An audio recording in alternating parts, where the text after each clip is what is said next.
Millennial आयांनो, आपण आपल्या Gen Z मुलांची सतत काळजी करत असतो. तो नेहमी मोबाईलमध्ये असतो, त्याच्याकडे पेशन्स नाहीये, त्याच्या रूममध्येच बसून असतो, लाईफबद्दल सिरियस नाहीये, असं आपण सतत बोलत असतो. पण गेल्या काही दिवसात अनेक तरुण आणि विद्यार्थ्यांना पाहताना एक आई म्हणून मला त्यांचे हे गुण नव्याने जाणवले. 1. अन्यायाविरुद्ध आवाज उठवण्याचं धैर्य. आजची मुलं एखादी गोष्ट चुकीची दिसली तर त्याच्यावर प्रश्न विचारतात. आपण समजावून सांगितलेल्या किंवा त्यांनी पाहिलेल्या, ऐकलेल्या प्रत्येक गोष्टीशी ते सहमत होतातच असं नाही. असं का आणि असं का नाही हे त्यांची विचारण्याची सवय अनेकदा आपल्याला हट्टीपणा वाटतो, पण कधी-कधी ती जागरूकतेची खूणही असते. 2. एकत्र येण्याची ताकद.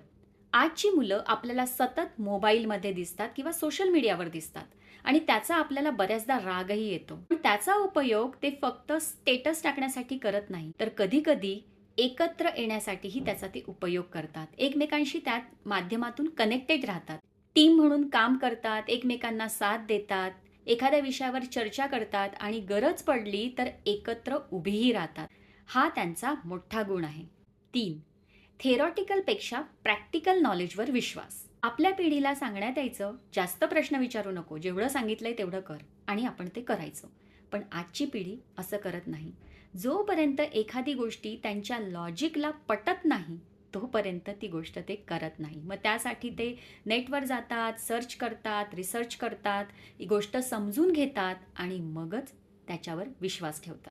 4. बदल स्वीकारण्याची तयारी. नवीन टेक्नॉलॉजी, नवीन आयडियाज, नवीन स्किल्स ही आजची जेनझी मुलं पटकन शिकतात. बदलाला घाबरण्यापेक्षा त्याला ते पटकन ॲक्सेप्ट करतात. नवीन गोष्टी शिकण्याची त्यांच्यात नेहमीच तयारी असते. त्याला ते समजून घेण्याचा प्रयत्न करतात आणि ही त्यांची खूप मोठी ताकद आहे. 5. आपल्या भविष्याबद्दलची जागरूकता. आजची मुलं कूल आहेत. काही सांगितलं की ते शांत असतात. त्यामुळे आपल्याला असं वाटतं की लाईफबद्दल ते सिरियस नाहीयेत.